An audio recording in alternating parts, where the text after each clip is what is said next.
حي على الصلاة।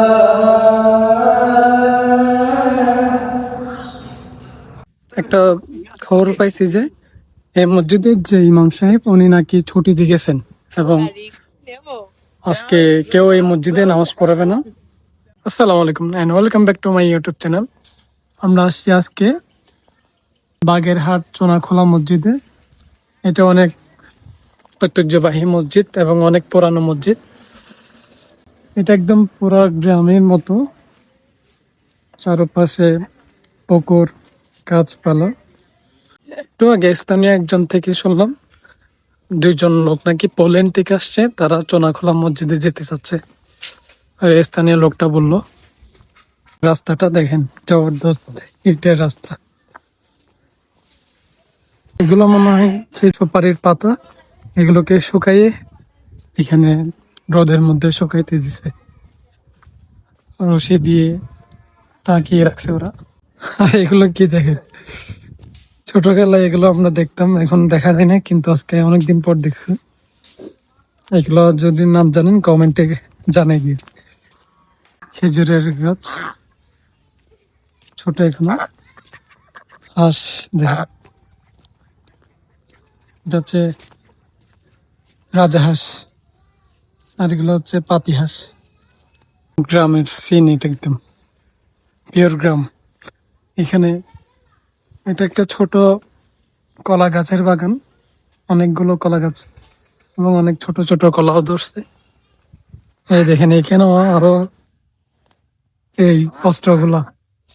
আর মসজিদটা হচ্ছে একদম সামনে। এটা হচ্ছে চীনা হাঁস। কি সুন্দর পাখির আওয়াজ, অনেক দূরে, এটা অনেক ভিতরে।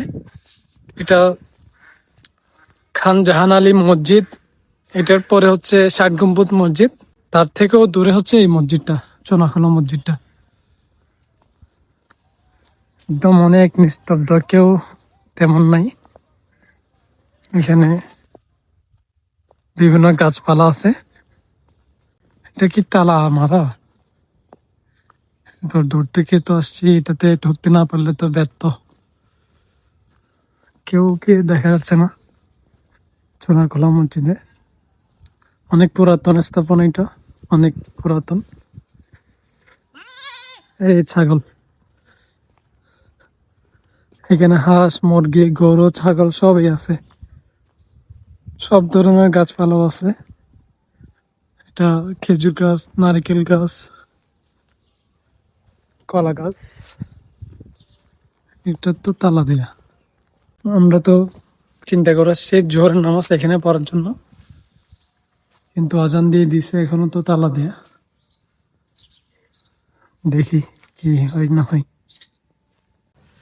মসজিদ এটা চারপাশে তালা দেয়া, কিন্তু এখানকার স্থায়ী কিছু ভাইদের থেকে জিজ্ঞেস করলাম, ওরা এখানে গোসল করতেছে। ওরা বললো যে এখানে নামাজ পড়া যাবে। আর মসজিদটার দেওয়ালটা দেখ, এগুলো অনেক আগের মসজিদ, অনেক পুরাতন স্থাপনা। মসজিদ এগুলার ইট দেয়াল, এগুলো বর্তমান যে আধুনিক মসজিদ আছে ওই রকম না, অনেক সম্পূর্ণ ডিফারেন্স। দেখেন মসজিদের কারুকাজ, মসজিদের ইট, আর মসজিদের পিলার গুলো দেখেন কত বড় বড়, কত মোটা। আর মসজিদটা কত উঁচু, কিন্তু এটা একতলা। পুকুরটাতে উঁচু করে আসছে, কিন্তু এখন একটা খবর পাইছি যে এই মসজিদের যে ইমাম সাহেব উনি নাকি ছুটিতে গেছেন, আজকে কেউ এই মসজিদে নামাজ পড়াবে না। আমার মতে যারা এই মসজিদের পরিচালনার দায়িত্বে আছেন, ওদের প্রয়োজন ছিল একজন ইমাম সাহেব যদি ছুটিতে যায় বা কোনো কাজে যায়, আরেকজন হুজুর বা মুয়াজ্জিন রাখার দরকার ছিল। কারণ এত বড় একটা মসজিদ, এত পুরাতন একটা মসজিদ, যেটার কেউ ইমাম সাহেব যদি ছুটিতে যায়, ওনার পরিবর্তে কাউকে রাখার প্রয়োজন। এখন আমরা যাই ভিতরে, নিজেরা নিজেরা নামাজ পড়ে ফেলবো। আমরা এখন মসজিদে প্রবেশ করছি।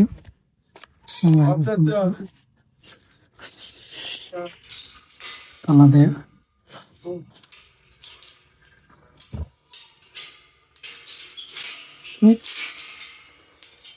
আল্লাহ মাফ তাআলা নিয়ে।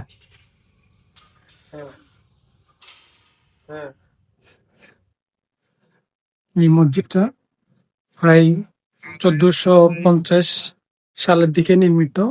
প্রায় হিসাব করলে আজকে হচ্ছে 2025 সাল। 575 বছর আগের মসজিদ। এটা অনেক পুরাতন মসজিদ। দেখ, এটা হচ্ছে মসজিদের গম্বুজ। আর এখানে কিছু ফ্যান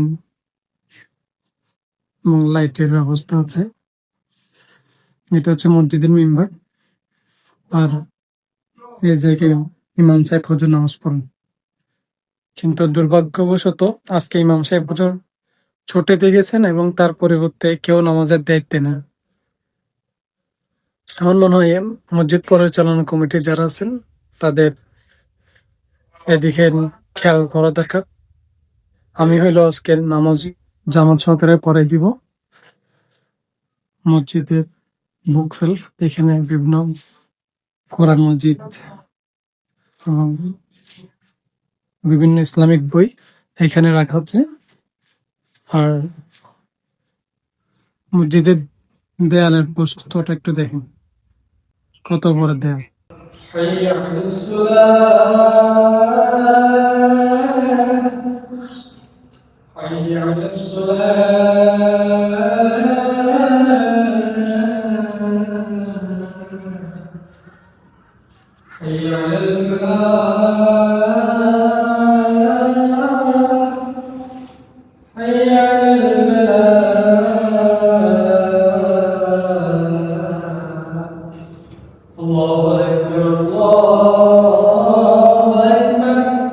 মসজিদের মধ্যে আজান হয় নাই, আমি আজান দিয়ে এবং জামাত সহকারে নামাজ পড়ে ফেলছি আমার ভাইকে নিয়ে। আর এটাই ছিল মসজিদ। তার পাশে অনেক খোলামেলা এবং অনেক গাছগাছালি, বিভিন্ন পুকুর, তারপর খোলা মাঠ, খেজুরের গাছ। মসজিদের লোকেশন হচ্ছে বাগেরহাটের বারেকপুর বাজারের ডান পাশে যে রাস্তাটা আসছে সেটাই হচ্ছে চোনাখোলা মসজিদ আসার পথ। আর স্থায়ী যে কারোর কাছ থেকে জিজ্ঞেস করলে তারা দেখাই দিবেন। এখানে একজন বিদেশি পর্যটক আসছেন দেখার জন্য। আশা করি আমার এই ব্লগটি আপনাদের ভালো লাগবে। আপনাদের সাথে দেখা হবে পরবর্তী ভিডিওতে। আমার ইউটিউব চ্যানেলকে সাবস্ক্রাইব করে দিবেন, ফেসবুক পেজকে ফলো দিয়ে দিবেন, আমার চ্যানেলকে সাবস্ক্রাইব করে দিবেন। আসসালামু আলাইকুম।